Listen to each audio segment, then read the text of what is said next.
Hi, എല്ലാവർക്കും സുഖമാണെന്ന് വിശ്വസിക്കുന്നു. ഇപ്പം നമ്മൾക്കിപ്പോൾ യൂട്യൂബിൽ നിന്ന് ഇങ്ങനെ കുറച്ച് ചെറിയ ചെറിയ ലെവലുള്ള വരുമാനമൊക്കെ വരാൻ തുടങ്ങിയപ്പോൾ നമ്മളെ പൈസ കൊടുക്കാനുള്ള ആൾക്കാർ നമ്മുടെ നിൽക്കിപ്പോൾ യൂട്യൂബിൽ നിന്ന് വരുമാനം വരാൻ തുടങ്ങിയില്ലേ.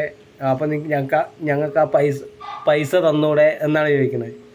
യൂട്യൂബിൻ്റെ മുതലാളി നേരിട്ട് എൻ്റെ വീട്ടിൽ കൊണ്ട് തരുമല്ലേ ഈ പൈസ. ഇതൊക്കെ അതിൻ്റെ ഓരോരോ വഴി പ്രകാരം പൈസ വരും. അപ്പോൾ നമുക്ക് എന്തായാലും പൈസ വരും. എനിക്ക് പൈസ വരുമ്പോൾ അത് നിങ്ങൾക്കും വരും.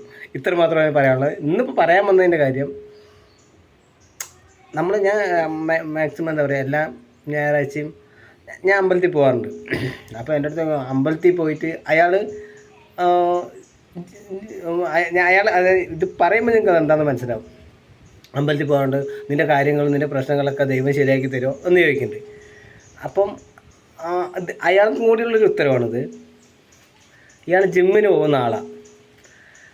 അപ്പം ഇയാൾ ജിമ്മിന് പോയി മറ്റേ നമ്മൾ ഇവിടുന്ന് 7 കിലോമീറ്റർ താണ്ടി അപ്പുറത്ത് പോയി ശരീരം മസിലൊക്കെ വരാൻ വേണ്ടിയിട്ട് പോകുന്ന ആളാണ്.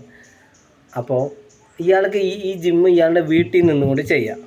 വീട്ടിൽ നിന്നുകൊണ്ട് നമുക്ക് ശരീരം ഷേപ്പാക്കാൻ, അല്ലെങ്കിൽ എക്സസൈസും കാര്യങ്ങളൊക്കെ ചെയ്യുകയാണെങ്കിൽ നമ്മൾ ഉദ്ദേശിക്കുന്ന ശരീരം വരും. ഇയാൾ എന്തുകൊണ്ടാണ് ജിമ്മിൽ പോകുന്നറിയോ?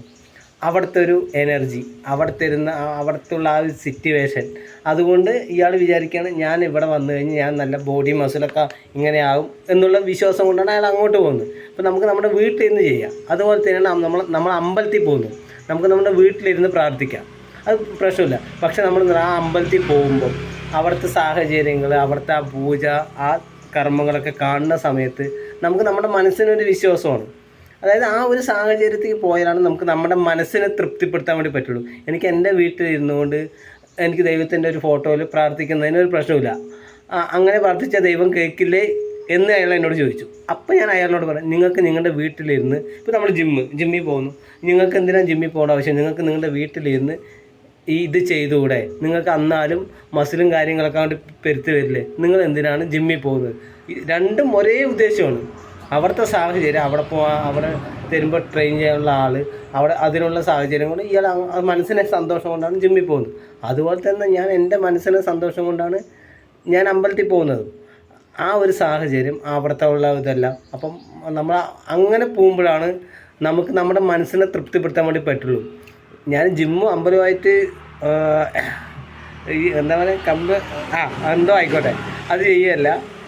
പക്ഷേ അയാൾക്കുള്ള ഉദാഹരണം എനിക്ക് ഇങ്ങനെ പറഞ്ഞു കൊടുക്കാനാണ് ഇങ്ങനെ പറയാനേ പറ്റുള്ളൂ. ഇത് അയാൾ പ്രത്യേകിച്ച് കാണണം. എനിക്ക് അയാളോട് നേരിട്ട് പറയാൻ പറ്റില്ല. പ്രായത്തിൻ്റെ ഒരു ബഹുമാനമൊക്കെ ഉള്ളതുകൊണ്ട് നേരിട്ട് പറയാൻ പറ്റില്ല. ഈ വീഡിയോ അയാളെ കണ്ടാൽ അയാൾക്കറിയാം അത് അയാൾക്കുള്ള ഉത്തരവാണ്. ഒരൊറ്റ ചോദ്യം, ഞാൻ ദൈവത്തിന് പോകണമെന്ന് നമുക്ക് വീട്ടിലിരുന്ന് പ്രാർത്ഥിക്കാം. പക്ഷെ നമ്മൾ അമ്പലത്തിൽ പോകുമ്പോൾ ആ സാഹചര്യങ്ങൾ മാറുമ്പോൾ നമ്മൾ ഹാപ്പിയാണ്, ഒരു വിശ്വാസം. അപ്പോൾ അതുകൊണ്ടാണ് ഇതൊന്ന് പറയണമെന്ന് വിചാരിച്ചിട്ട് കുറച്ച് ദിവസമായി വരുന്നു. അപ്പോൾ ഓക്കെ, ഇനി അടുത്ത എന്തെങ്കിലും ആരെങ്കിലും ഒരു കൊളുത്ത് വർത്താനായിട്ട് ഇങ്ങോട്ട് വരട്ടെ. അപ്പോൾ വീണ്ടും യൂട്യൂബിൽ വരാം. അപ്പോൾ ഓക്കെ, അതുവരെയ്ക്ക് ബായ്. ആരെങ്കിലും പറ്റുകയാണ് എന്നുണ്ടെങ്കിൽ ബുദ്ധിമുട്ടൊന്നുമില്ല, വലിയ വീഡിയോകൾ വലിയ ബോറൊന്നും ഇല്ല എന്നുണ്ടെങ്കിൽ ഒന്ന് ഷെയർ ചെയ്താൽ ഇത്തിരി നന്നായിരിക്കും. കാരണം ഇപ്പോൾ ഇത്തിരി നിങ്ങളൊക്കെ ഷെയർ ചെയ്താൽ കുറച്ചുകൂടി പൈസ കൂടുതൽ കിട്ടുമേ. അപ്പം അതുകൊണ്ടാണ് ആ ഒരു റിക്വസ്റ്റ് കൂടി ഉണ്ട്. ഞാൻ ഒന്ന് ചെയ്താൽ വലിയ ഉപകാരമായിട്ടോ. അപ്പോൾ ഞാൻ ഇപ്പോൾ എന്നെ അറിയുന്ന ആളാണെന്നുണ്ടെങ്കിൽ എനിക്ക് 10 റുപ്യ വരുമാനം ഉണ്ടെങ്കിൽ അത് നിങ്ങൾക്കും കൂടി ഏതെങ്കിലും തരത്തിൽ ഗുണമാക്കണം എന്നുള്ളൊരു ആഗ്രഹമുണ്ട്. അപ്പോൾ അതുകൊണ്ടാണ്. അപ്പോൾ ബൈ. ഏതെങ്കിലും അടുത്ത് എന്തെങ്കിലും ഒരു കൊളുത്ത് വർത്താനം കിട്ടട്ടെ. അപ്പോൾ അതുകൊണ്ട് യൂട്യൂബിൽ വരാം. അപ്പോൾ ബൈ.